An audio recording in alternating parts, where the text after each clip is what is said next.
Vamos falar agora do Cimento Bravo, um cimento daqui do Maranhão que vem conquistando cada vez mais a preferência da construção civil e o coração dos maranhenses. É um cimento resistente, produzido apenas com matérias-primas de qualidade, promovendo secagem rápida que gera economia, reduzindo assim o custo e o tempo da sua obra. O Cimento Bravo é ideal para todo tipo de obra porque pode ser utilizado da fundação ao acabamento. É uma empresa maranhense que, acima de tudo, pensa e age de forma sustentável e respeita o meio ambiente. Não te deixa na mão porque tem agilidade na entrega. Pediu, chegou. É só ligar 0800 204 mil, 0800 204 mil, Cimento Bravo, para obras de uma vida. Bem, negócio na pauta de volta, continuando aqui nossa conversa sobre a infraestrutura de logística de exportação. O Brasil deverá continuar crescendo sua produção de commodities agrícolas, o Matopiba inclusive. A safra 2022-2023 chegou a mais de 310 milhões de toneladas. Há algumas previsões da FAO e da USDA, que é o Departamento de Agricultura norte-americano, que o Brasil poderia alcançar até 500 milhões de toneladas em 2050. A questão é, a nossa estrutura logística vai entrar em colapso ou já entrou? Do Raimundo. Bom, eu não sou tão... Eu sou um otimista esperançoso. Vou dizer que ainda não colapsou, porque os resultados aí estão. Você mesmo anunciou durante o início desse programa o notável incremento das exportações de soja, de grãos, pelo Porto Público do Itaqui. A Vale, apesar de não ter conseguido até então cumprir a promessa dos 200 milhões, mas está 40 milhões, ainda bem. Longe, porque isso dá uma janela, folga, né? Uma janela para o agronegócio. Ano passado foi 169 milhões, bem abaixo. Pois comprar 220 falta pouco, na verdade, né? E esse falta pouco é o que nos preocupa. Nos preocupa, mas ao mesmo tempo nos dá alento, porque nós estamos vendo algumas iniciativas. Por exemplo, a Estrada de Ferro 317 do grupo GPM Multimodal, que liga, é uma extensão da nossa ferrovia Norte-Sul até o Porto de Alcântara, poderá ser uma solução, uma janela boa para esses entraves que certamente até o ano de 2050 vão aparecer, não é? Para que o Brasil se consolide ainda mais como o primeiro produtor de alimentos do mundo.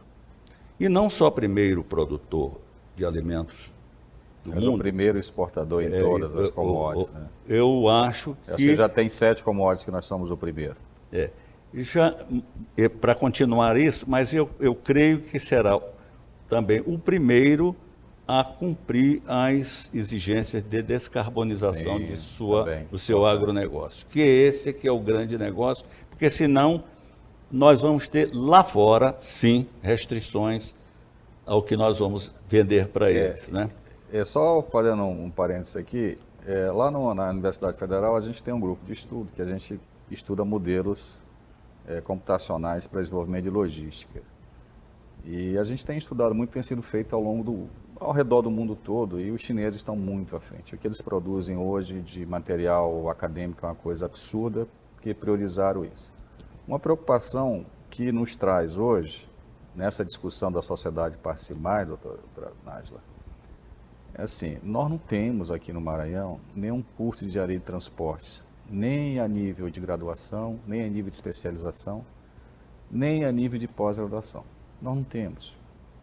Eu fiz especialização na Universidade Federal do Ceará, onde o caro amigo aqui também esteve lá, que é um dos 4 melhores do Brasil.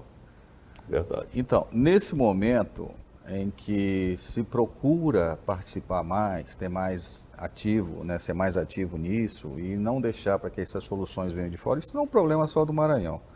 Porque se você for ver, quem está estudando hoje infraestrutura de agronegócio no país é a Exalc, da USP, e tem alguma coisa sendo feita lá da UNB e a EPL do governo federal, né, com alguns estudos que eu considero mais opinativos do que, de fato, Verdade. factíveis, né? O que pode ser feito, doutora? Você que já escreve aí livros sobre isso aí, é muito ativa, para que a gente possa ter esse material, esses cérebros pensantes sobre logística aqui no Maranhão. Eu acredito que esses fóruns são importantes, esse debate é importante. Nós já fazemos alguns debates na OAB, por meio das comissões também. Tem o Fórum Brasil Export, tem algumas escolas de pós-graduação que vêm promovendo.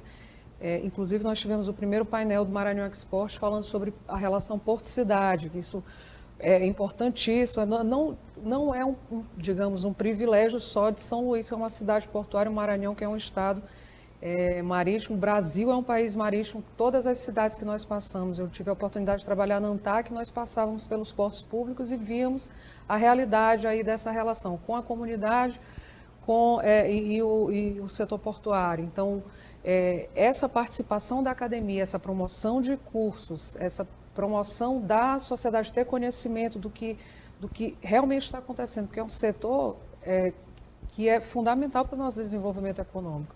Nós falamos do Maranhão, mas nós estamos aqui falando do Arconorte, nós estamos falando do Maranhão, do Matopiba, Maranhão, Tocantins, Piauí e Bahia. Então, eu tive a oportunidade de percorrer a BR-163, que saindo de Sinop até Miritituba, no Pará. E nós vimos ali o potencial ferroviário, paralelo ali à rodovia, e estamos vendo agora a Ferrovia Norte-Sul. Então, é fundamental que se promova esse debate para o multimodalismo, para o conhecimento da comunidade em relação ao setor portuário, mas ao setor de logística como um todo, e realmente a promoção dos cursos eu acho fundamental. A UFMA já vem fazendo aí um grande trabalho também com o setor portuário e o ESG, o Environmental Social Governance. Temos a Universidade Federal de Santa Catarina também, que tem produzido bons trabalhos, já tem alguns estudos. Mas, por exemplo, os últimos estudos que foram feitos aqui para a região norte e para a região nordeste foi feito pela Exalc, que é uma coisa que não é que está errado, né? Mas me parece que tem uma visão diferente da nossa, acaba tendo uma visão mais de fora do que a nossa mesmo aqui. Talvez promover mais debates públicos, eu acho que as lives, os debates, os webinars são importantes, mas parece que abrir isso para a sociedade seja mais importante. Tem algo que me chamou a atenção, que o Luiz Raimundo está falando, que é dessa ferrovia para o projeto TPA, mas os últimos 2 pedidos para áreas portuárias aqui ainda são na costa de São Luís, da ilha. Na verdade, na ilha de Itauá-Mirim. A prefeitura já teve 2 pedidos. E aí voltamos a um outro tema que não se pode esquecer, que é o Plano Diretor de São Luís, que resolveu, em parte, o problema, tirando a característica ali da região do Cajueiro de zona rural, mas ainda Itauá-Mirim continuou como zona rural. E agora se inicia o segundo debate, que tem um ano aí para acontecer, que é a aprovação da lei de zoneamento e uso e ocupação do solo, que foi agora... Na lei do PDSL é o macrozoneamento, agora é o microzoneamento, que aí me parece que a atividade, toda a comunidade portuária está um pouco ausente disso. Ela tem que se inserir nesse debate ou não tem?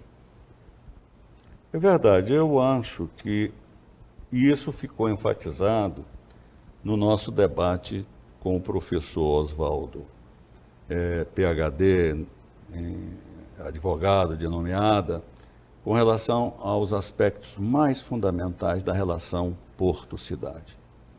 É preciso que haja uma solidariedade e uma empatia grande das autoridades portuárias, e aqui nós temos autoridade portuária felizmente pública, com relação aos projetos e propósitos da cidade hospedeira.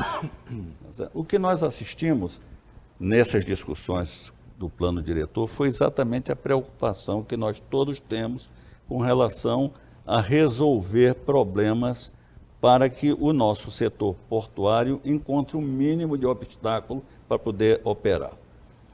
Todas essas entidades citadas, felizmente, estão ao nosso abrigo do Maranhão Export. Lá nós temos a Liga, que é a responsável pelo Porto de São Luís, aquele que antigamente era dos chineses, né? Sim. Temos o pessoal do Novo Porto, que você mencionou ali para as bandas do Tauá, Mirim.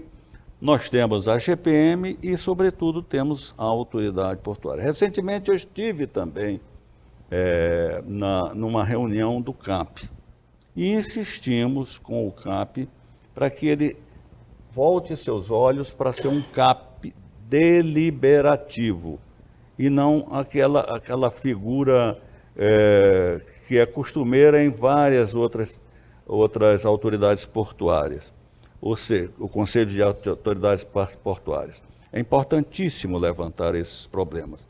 E o Maranhão Export está aí exatamente para ser um catalisador positivo para esse debate que vai interessar não só nós que aqui estamos a falar, como toda a sociedade que terá como retribuição o reconhecimento de sua cidadania. É preciso que eles tenham o reconhecimento das suas cidadanias para saber o que eles devem até pedir com relação ao que eles querem junto ao governo, Sim. junto às autoridades portuárias. Tem uma coisa importante que a gente pode debater mais no próximo bloco, mas queria ouvir a doutora Nájila aqui. Você não acha que existe um conflito de interesse onde a administradora portuária ela também é autoridade portuária? A nova lei dos portos, quer dizer, agora não é mais nova lei, né? A lei 12.815 de 2003 já não é mais. Ela já prevê que o CAP ele tenha a função consultiva, não mais deliberativa, como era na lei 8.630. Existe uma linha que fala que isso foi uma perda, né, no setor, porque existem sim pessoas ali, são tomadores de decisão, são pessoas que estão representando instituições, estão representando entidades e que deveriam sim ter esse teor deliberativo, e existe uma outra corrente que diz que não, que o Conselho de Autoridade Portuária deixa só com a autoridade portuária essa tomada de decisão. Então a gente está... Aí, quando nós vamos ter uma visão macro, cada porto no Brasil, não é como, nós não estamos aqui falando de aeroportos, que todo terminal é igual. Então, cada porto tem sua particularidade. Então, o que está previsto na lei serve para o Maranhão e não serve para São Paulo. O que está previsto, antes na 8.630 era bom para Suape, não é bom hoje para Itajaí. Então, e já estamos falando também na questão da desestatização portuária. A princípio eram 5 portos, hoje com essa mudança de, mais uma vez, agora retomando a questão do projeto de governo, do projeto de Estado e não de governo. Então, são projetos a longo prazo. Nós estamos falando de desestatização, que é um prazo que demora, coloque aí 10 anos, no mínimo, a 15 anos para você ter algum resultado. Agora, esse ano já se está falando da não desestatização dos portos principais. Então, a gente vai caminhando nessa agenda. Acaba que depende muito da orientação de governo, né? Da orientação de governo. Eu falo A, depois daqui a 2 anos você fala B e o outro fala C. Fica complicado a gente se alinhar. Talvez tenha que mudar um pouco isso. Bem, a gente vai fazer mais uma paradinha aqui e voltamos em instante com mais negócio na pauta.